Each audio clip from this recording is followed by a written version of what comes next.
Podcast.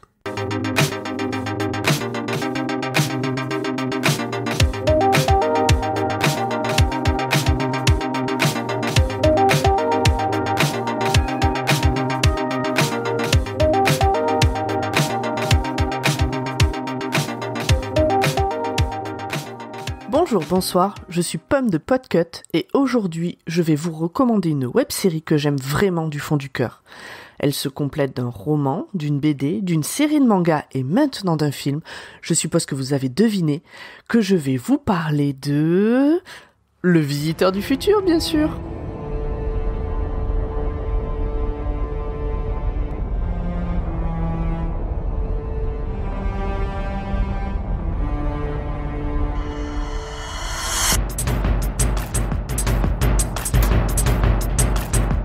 Les gens s'en foutent pas mal de savoir qu'ils sont la cause lointaine de la fin du monde. Il faut qu'ils se sentent menacés, non pas en tant qu'espèce, mais en tant qu'individu. Est-ce qu'on serait pas en train de se battre contre le destin? Vous êtes tarés?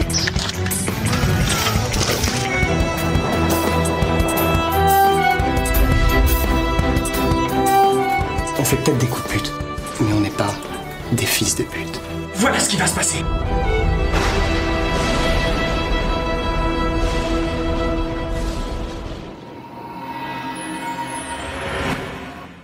Wow, moustache! Mais c'est vrai que c'est une pilosité exceptionnelle. Alors Le Visiteur du futur et moi, c'est une grande histoire d'amour. À sens unique, certes, mais quand même.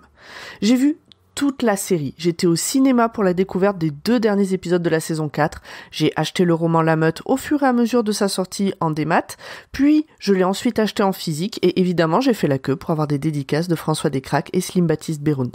J'ai des mangas, j'ai le livre qui vient de sortir et qui retrace l'histoire de la série et en fait il me manque que la BD, donc si jamais mon anniversaire est en janvier. Et si j'ai raté les avant-premières du film, j'étais au cinéma le jour de sa sortie officielle.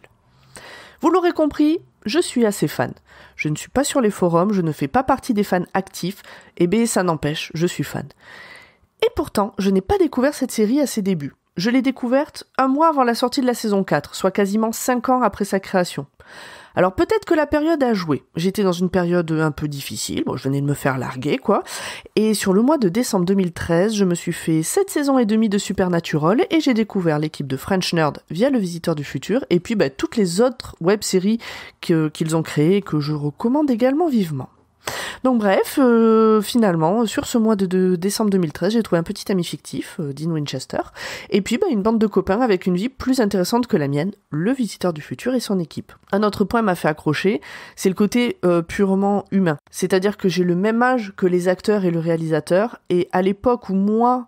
je me suis dit que maintenant ça suffisait les bêtises et qu'il fallait peut-être faire quelque chose d'un peu sérieux de sa vie, etc.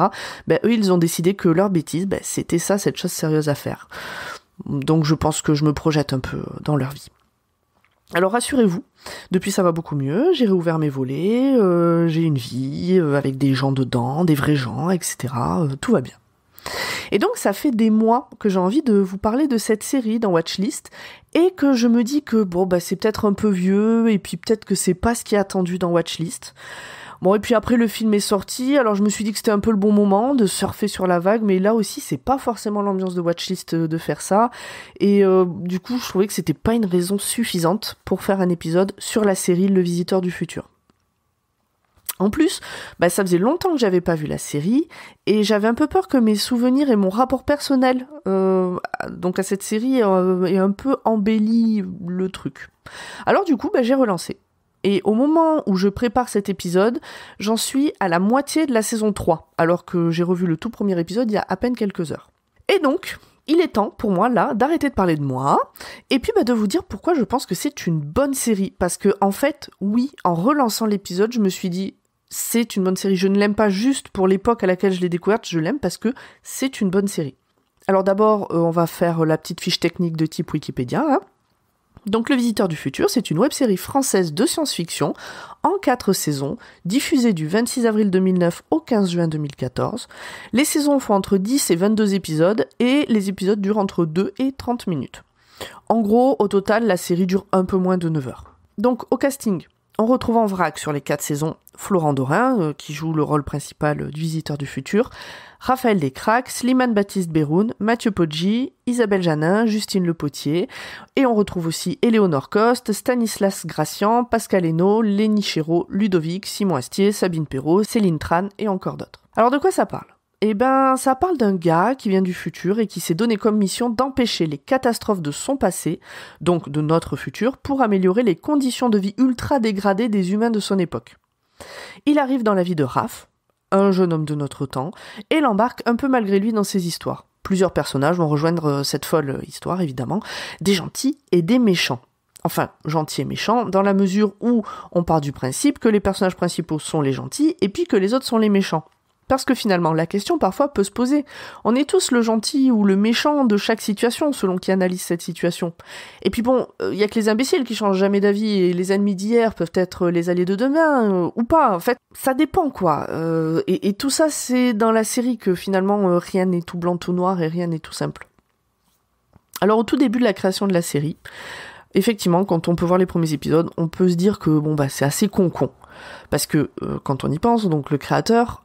François Descraques était avec son pote Florent Dorin, son frère Raphaël Descraques. Ils se sont dit, venez, on fait un truc. Ils ont tourné 2 épisodes comme ça, ils avaient une caméra, ils ont rigolé, ils ont mis leurs bêtises sur internet, et puis leurs bêtises, elles ont plu. Alors ils ont fait d'autres bêtises, ils ont continué. Et petit à petit, ils ont étoffé l'histoire, ils ont étoffé les personnages, les intrigues, les enjeux. Il y a aussi plus de techniques au fur et à mesure des 4 saisons, parce qu'il y a plus de sous. Souvent, l'un va pas sans l'autre. Et il y a plus de temps passé dessus, c'est-à-dire que ça s'est professionnalisé. Et la fin de la saison 1, déjà, a plus grand-chose à voir, je trouve, avec le début de la saison 1, avec les 2 premiers épisodes. La saison 4 est carrément d'un autre niveau. Et en fait, regarder cette série, c'est aussi regarder l'évolution d'un groupe qui passe d'amateur à professionnel dans tous les domaines. La réalisation, la musique, le jeu des acteurs. Personnellement, gros coup de cœur pour Mathieu Poggi, qui est un des personnages qui a une évolution les plus complexes de la série et qui s'y adapte de ouf, alors que à la base, il n'est pas du tout comédien. D'ailleurs, ça se voit dans les premiers épisodes. Au niveau des personnages, on trouve de tout. Des crétins, des badass, des paumés, des roublards, féminins comme masculins. Dans les moments de castagne, plutôt bien chorégraphié, en tout cas je trouve. Le genre n'a pas sa place, c'est-à-dire que Judith, elle tape et elle encaisse autant que Mathéo, par exemple. Chaque saison finit son histoire et a son ambiance propre. Ça veut pas dire qu'elles sont visionnables dans n'importe quel ordre, il y a une histoire qui se suit d'une saison à l'autre, mais si à la fin de la saison 1, vous en avez marre, c'est pas grave, vous pouvez vous arrêter à ce moment-là, l'histoire elle est finie.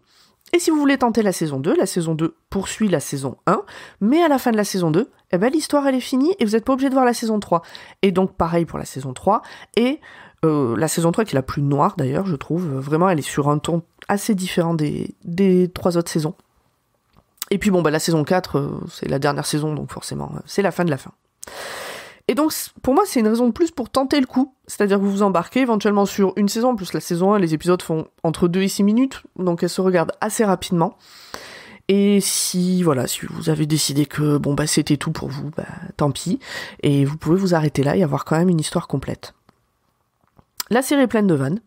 Je sais pas si il la classe dans séries comiques en particulier, mais c'est plein de vannes. Alors c'est drôle ou c'est pas drôle, ça dépend vraiment des goûts de chacun. Mais quand même, je mets une petite pointe d'alerte parce que c'est une série qui a été créée entre 2009 et 2014, du coup, puisqu'elle a été diffusée en 2014, donc 2013. Par des personnes qui avaient entre 20 et 25 ans. Et du coup, certaines vannes qui étaient considérées comme banales par le plus grand nombre à l'époque passeraient plus du tout aujourd'hui. Mais elles sont pas nombreuses. Et la série évolue aussi quand même à ce niveau-là, donc pas trop d'inquiétude. Enfin, je pense qu'il n'y a pas trop d'inquiétude à avoir. Les thèmes abordés sont des termes modernes, au final. L'écologie, la dictature, la technologie, la place des femmes dans le couple aussi, sans être le point central de l'histoire, c'est quand même abordé. Et je pense qu'en fait, je pourrais parler longtemps de cette série sans être même sûre d'être vraiment pertinente dans mes arguments, parce qu'en réalité, c'est pas simple de parler de quelque chose qu'on aime et de faire passer les raisons pour lesquelles on aime cette chose. Donc je pense que je vais m'arrêter là. Et en fait, le temps d'écrire le texte que je viens de vous lire, parce que c'est un texte que j'ai écrit, que je viens de vous lire, je suis sur le générique de la fin de la saison 3 et j'ai kiffé, je suis trop contente d'avoir relancé cette série aujourd'hui en fait. J'ai dû mettre pause pour pouvoir enregistrer ce que vous êtes en train d'écouter, mais je vais regarder la saison 4 juste après. Donc bref, si vous connaissez pas cette série, allez la voir. Venez me dire ce que vous en avez pensé. Moi, je veux bien des retours de gens qui n'ont pas le même affect que moi sur cette série. J'accepte aussi les retours des gens qui n'ont pas apprécié. Moi, j'aime bien discuter de pourquoi quelqu'un aime une chose que j'aime pas ou le contraire.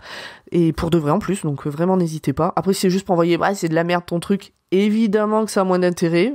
Mais bon, bah voilà. Et puis allez voir le film au cinéma. Il est toujours en salle et on fait aussi des trucs bien en France. Et c'est bien de soutenir ce qu'on peut faire en France. Pour préciser, il n'y a pas besoin de connaître la série ou d'avoir lu les différents bouquins pour voir le film. Le film, il a vraiment été écrit pour un public qui pourrait être nouveau, donc pas d'inquiétude à ce niveau-là, lancez-vous. Voilà, j'ai fait le tour, j'espère que ça vous plaira. J'ai pas dit, la série est disponible sur YouTube de manière légale. Je mettrai le lien en description de cet épisode parce que comme ça sera plus simple, enfin le lien vers la chaîne, comme ça sera plus simple pour vous pour trouver. Et puis ben voilà, venez me dire sur les réseaux sociaux ce que vous en avez pensé ou sur le Discord de Podcut. On parle pas mal des séries qui sont en cours, qu'on en ait parlé d'ailleurs sur Watchlist ou pas.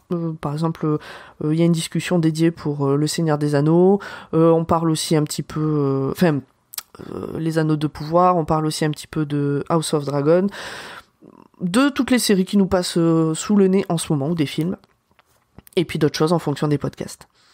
Voilà, et bien à la semaine prochaine, donc pour une autre reco sur toute autre chose. Des bisous! It's the end of the world as we know it. It's the